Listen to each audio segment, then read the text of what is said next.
Assalamualaikum warahmatullahi wabarakatuh. Nama saya Putri Aulia dari kelas 2D dengan NPM 257831129.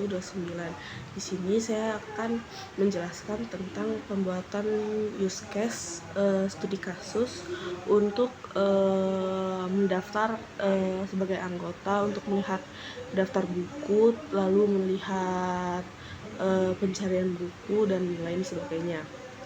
Pertama, di sini aktornya itu ada dua, yaitu anggota dan petugas. Nah, anggota ini keperluannya itu pertama ada login. Login itu untuk anggota. Terus juga mendaftar sebagai anggota juga untuk anggota. Lalu melihat daftar buku juga ini untuk anggota. Lalu melihat daftar buku juga ini anggota. Lalu pencarian buku juga anggota juga. Lalu peminjaman buku juga anggota, untuk anggota. Lalu untuk pengembalian buku itu juga anggota juga. Lalu lihat status peminjaman itu juga untuk anggota. Lalu ada tugas dari petugas, yaitu login. Petugas bisa login. Lalu juga petugas itu juga dapat lihat status peminjaman. Terus petugas juga bisa melihat kelola data buku. Terus juga petugas ini juga dapat mengelola data anggotanya. Lalu yang terakhir juga petugas ini dapat mencetak laporan peminjaman.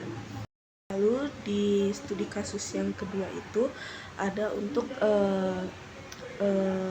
melihat daftar konser yang tersedia, terus juga untuk mencari konser berdasarkan artis, tanggal, atau genre. Nah, di sini saya membuat use case bagi anggota dan admin. Di sini di use case yang pertama itu seperti biasa ada login. Anggota itu dapat login. Lalu anggota juga dapat mendaftar sebagai pengguna baru. Lalu anggota juga dapat melihat daftar konser yang tersedia. Lalu juga anggota dapat mencari konser berdasarkan artis, tanggal, dan genre. Lalu anggota ini juga dapat memilih kursi dan jumlah tiket.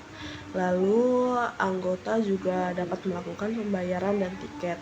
Lalu anggota yang terakhir adalah melihat riwayat pembelian tiket. Lalu tugas dari si admin ini juga dapat login, dapat mendaftar sebagai pengguna baru, lalu dapat melihat daftar konser yang tersedia, lalu mencari konser berdasarkan artis, tanggal, dan genre. Lalu bisa juga melihat riwayat pembelian tiket, lalu menambahkan daftar konser baru, lalu juga dapat mengelola informasi konser, dan yang terakhir melihat laporan penjualan tiket. Nah, itu dia use case tentang untuk mendaftar untuk mencari konser berdasarkan artis, tanggal, atau genre. Lalu juga bisa mendaftar konser yang tersedia.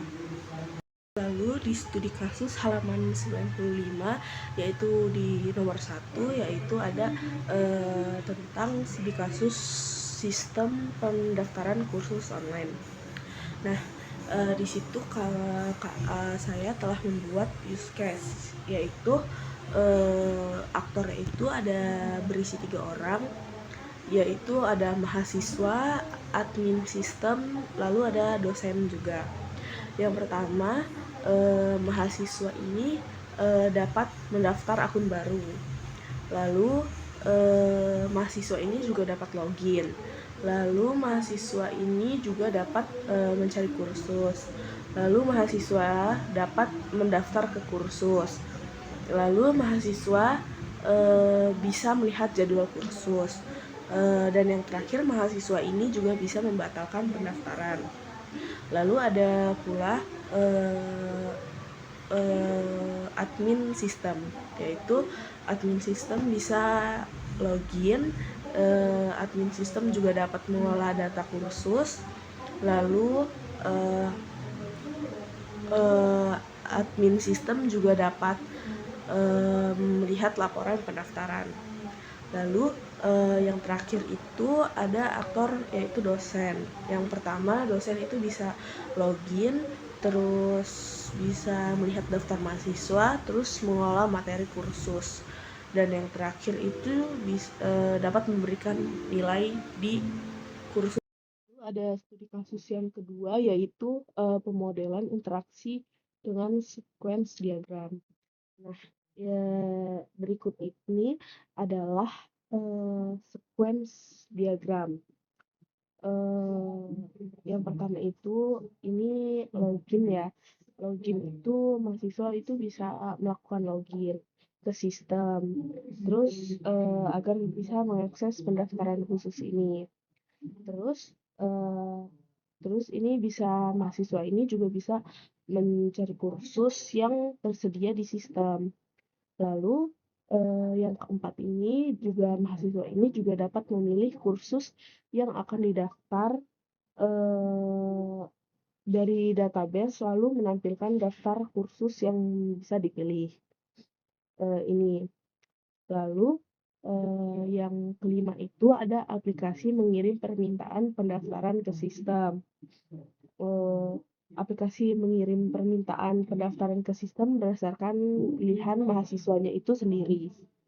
Terus yang keenam itu ada sistem pendaftaran kursus memverifikasi ketersediaan slot.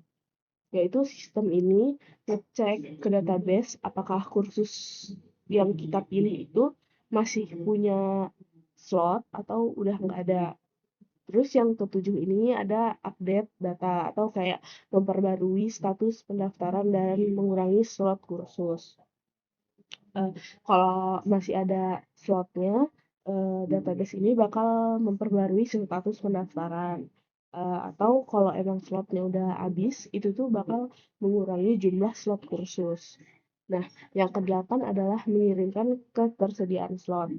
Eh, Database ini juga ngirimin informasi kayak hasil pengecekan dari informasi. Terus ada yang kesembilan ini notifikasi ke mahasiswa. Sistem ini kayak nyiapin notifikasi hasil pendaftaran si mahasiswa ini apakah ini masih ada slotnya atau enggak. Terus yang ke-10 ini juga mengkonfirmasi berhasil.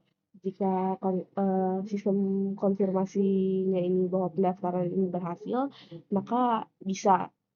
Terus yang ke-11 ini ada menampilkan notifikasi keberhasilan pendaftaran. Setelah dari awal sampai akhir untuk mendaftarkan kursus ini bila berhasil mendaftar langsung bisa menampilkan notifikasi keberhasilan pendaftaran. Dari studi kasus halaman 95 ini juga ada terdapat pemodelan proses bisnis dengan model activity diagram. Nah, di sini juga saya telah membuat yaitu activity diagram kursus.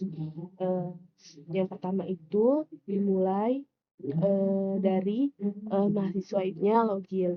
Lalu dari login, dimulai dari login, eh, lalu sistem ini memproses login mahasiswanya dan memvalidasi login mahasiswa. Terus ini juga lalu dosen memilih kursus yang akan dinilai. Lalu setelah dosen memilih kursus yang akan dinilai, ini akan langsung ke menampilkan daftar mahasiswa dalam kursus. Ini setelah dari sini kita langsung ke memilih mahasiswa dan memasukkan nilai. Lalu dosen ini setelah memilih mahasiswa dan memasukkan nilai, lalu ke memasukkan nilai mahasiswa lain. Setelah dari memasukkan mahasiswa lain, ini ada tulisan tidak dan iya. Tidak ini artinya kembali ke proses input nilai atau lanjut isi mahasiswa lain. Terus kalau iya, ini lanjut ke proses berikutnya. Intinya itu dosennya itu bisa input nilai untuk banyak siswa secara berulang-ulang. Lalu yang setelah memasukkan nilai mahasiswa lain ini langsung ke sistem menghitung rata-rata nilai dan mengirim notifikasi kemahasiswaan yang relevan.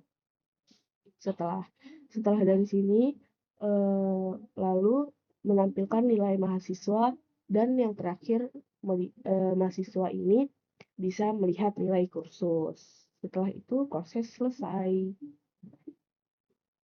Keempat ini juga ada eh, kelas diagram, yaitu untuk perancangan struktur data dengan kelas diagram. Sebenarnya kelas diagram ini menggambarkan hubungan antara mahasiswa, kursus, dosen, pendaftaran kursus, dan nilai. Mahasiswa ini juga dapat daftar kursus melalui kelas pendaftaran. Dosen mengajar kursus dan hasil pembelajaran dipresentasikan dalam bentuk nilai yang dimiliki mahasiswa. Yang pertama itu ada kelas mahasiswa, yaitu atributnya itu NIM, nama, email. Lalu operasinya itu daftar kursus, yaitu untuk mendaftar ke kursus. Perannya ini mahasiswa adalah pengguna yang mendaftar dan mengikuti kursus. Lalu yang kedua ada kelas kursus. Atributnya itu kode kursus, nama kursus, deskripsi, jumlah SKS, kapasitas, jumlah terdaftar, lalu operasinya itu tambah mahasiswa. Ini tuh fungsinya untuk menambahkan mahasiswa ke kursus. Perannya itu menyimpan informasi tentang kursus yang tersedia.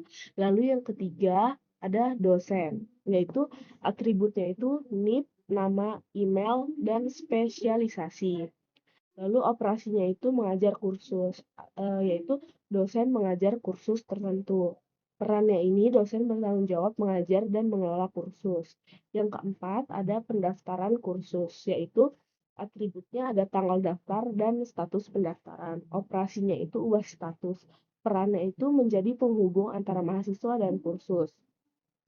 Lalu yang terakhir ada kelas nilai. Atributnya itu ada nilai huruf dan nilai angka. Operasinya itu hitung nilai, menyimpan hasil penilaian mahasiswa dalam suatu kasus.